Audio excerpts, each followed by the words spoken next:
I know na you are longing for a very long time kung ano sa amang gitubagon sa Ginoo ang imong gikinahanglan. You are in the season karon, in the present time nimo karon na hapit na ka mainip kung kano sa amang gitubagon sa Ginoo ang gikinahanglan. And you are praying for a long time and until na wala paghatag sa Ginoo sa imuha. In Ecclesiastes Kapitulo 3, versikulo 1, nag-ingon ang pulong sa Ginoo. There is a time for everything and a season for everything under the heavens. So, tanan dong butang daw, tanan natong gipangayo sa Ginoo, tanan natong ginahuna, adunay timeline kung kanos ay hatag sa Ginoo sa imuha. So siguro maikumpara nimo ang imong situation karon sa ubang tao nga may pa sila ing ana na ilang situation, may pa sila ingon ana, pero bawat isa sa tua aduna tay kanang timeline nga kung kanos ang magud ihatag sa Ginoo sa imuha. Siguro and maybe God adunay ipa-develop ang Ginoo sa imuhang kung kanos kung unsa jud ka kamatinud-anon sa Ginoo, kung unsa man gyud ang imong pagtuo sa Ginoo nga imong gikuptan karon. Maybe God was developed on your inner part nimo, sa imong faith nimo, sa imong sulod sa kasing-kasing nimo nga i-develop sa Ginoo ang imong pagtuo sa Ginoo nga mas kung madawat na nimo nga kanang pangayo nimo, mas ready ka, masalo nimo og taman nga mas ma-enjoy nimo ang imong gipangayo tungod kay your faith was kanang na ako ana ba na kanang naunod nimo ba sa imong kasing-kasing. So sama sa so i-share lang nako ang akong situation sa dati ha. Dati grabe na kog struggles gyud about anang kanang mga utang. Grabe dili na ko na ikaulok tungod kay mauna ako ang struggle since gyud. Pero ako ang gihimo is gisurrender nako tanan sa Ginoo. Tanan ako ang gikuan ako kanang uban sa dakong kahadlok sa Ginoo. Kay balo mo abi jud ako to mga utang to dili na jud mahuman kay tungod kay cycle na lang paulit-ulit balik-balik ang mga situation, pero akong gisurrender sa Ginoo.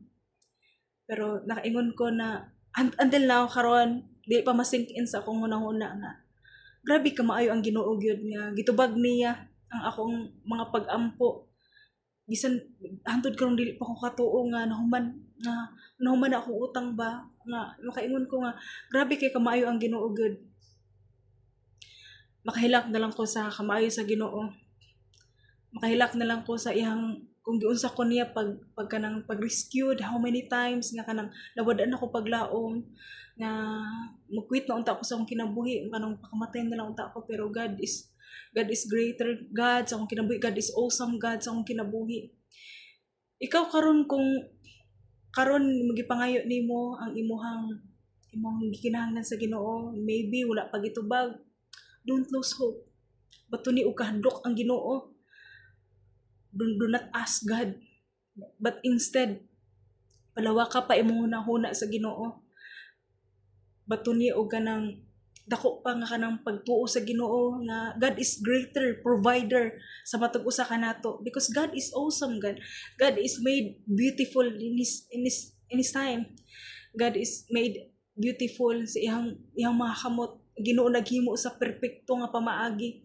So and maybe you had a lot of asking sa Ginoo karon nga nganong wala pa gitubag sa Ginoo. Siguro na apay gusto ipa-develop ang Ginoo sa imong kasing-kasing karon nga kabalo na ka mo handle or kabalo na ka unsaon nimo pagdawat ang kana nga ihatag sa Ginoo sa imong sa ko karon I am dagkuan pug ko, I am waiting for a long time kung kanos ako haon sa Ginoo ang akong burden, ang akong kana lagi mga utang nga akong gipas-an dati.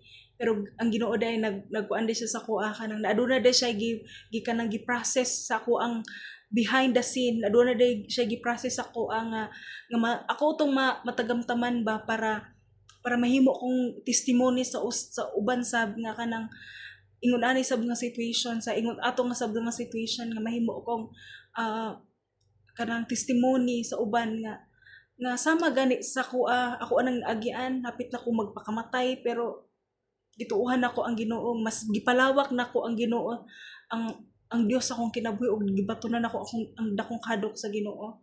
So if God did to me, why not? God is the same God nga kung gituuhan ako, gituuhan nimo nga God is miracle God sa atong kinabuhi. So ayaw og kawalag paglaom gyud. Kupti kung unsa imong gikuptan karon nga pagtuo sa Ginoo, mas padako pa, mas palawaka pa ang pagtuo nga iguguptan karon tungod kay God is moved in a mysterious way. God moves in a miracle way. So don't lose hope. Tanang butang lumalabay lamang, ayaw buhi sa Ginoo no matter what. Dalaygon na ang Dios sa tanang panahon. Amen.